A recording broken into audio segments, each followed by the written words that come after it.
दयानंद जी की बात रहने दीजिए, गांधी जी की बात रहने दीजिए। अंग्रेज़ों के संपर्क में आने के पहले ये जो थे, इनका वही स्वरूप राष्ट्र के लिए और धर्म के लिए अनुकरणीय है। बाद का स्वरूप अनुकरणीय नहीं है, समझ गए। ये आज मैं कुछ विकट ही बोल रहा हूँ। नाथूराम जी ने किन्हीं को मार दिया। 90 पृष्ठों का, वो नाथूराम वकील भी थे, 90 पृष्ठ का उनका वक्तव्य है, कोर्ट में प्रतिबंधित था, लेकिन कहीं कहीं मिल भी जाता छपा हुआ। नाथूराम ने जिनको मारा, मुझसे पूछा जाए तो बिल्कुल नहीं मारना चाहिए था। यहाँ पर वो चूक गए, मनोविज्ञान उनका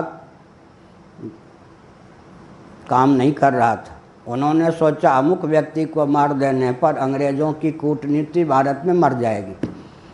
ये नहीं समझा उन्होंने कि अंग्रेज़ों की कूटनीति को मारने की ये विधा नहीं, अंग्रेज़ों की कूटनीति और प्रबल हो जाएगी। जैसे गांधी परिवार के 3 व्यक्ति, उधर तो गांधी ही स्वयं, इधर जो गांधी परिवार, तो इंदिरा जी और राजीव जी, और उधर गांधी, वो गांधी जी जिन्होंने फिरोज गांधी को गांधी कहा, गोद लिया हुआ बच्चा के समान। फिरोज गांधी कौन थे? पारसी।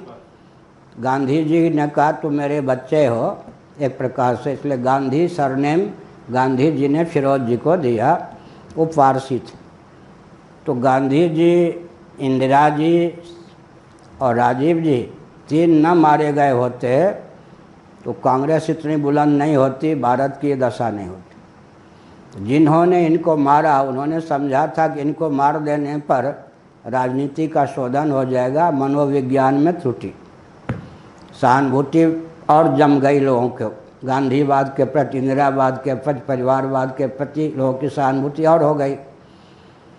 लेकिन गांधी को मैंने जब मारा तभी मैं मर गया, या गांधी जी को मारने का यहाँ तक लिखा नाथूराम ने, जब मैंने संकल्प किया तभी मैं मर गया, ये भी लिखा, पूज्य शब्द का प्रयोग किया। लेकिन मैंने कहा मारना नहीं चाहिए था।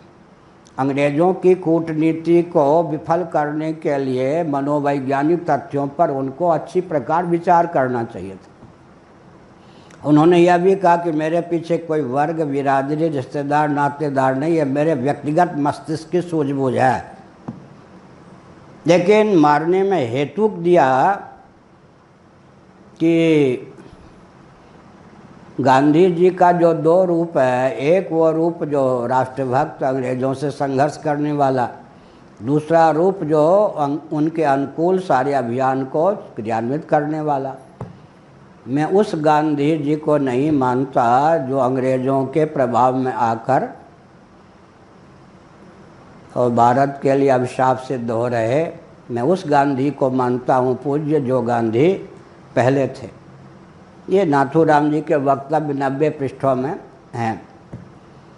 तो मैंने एक संकेत किया, आखिर गांधी जी का भी पूर्व रूप तो नाथूराम जी को मान्य ही था।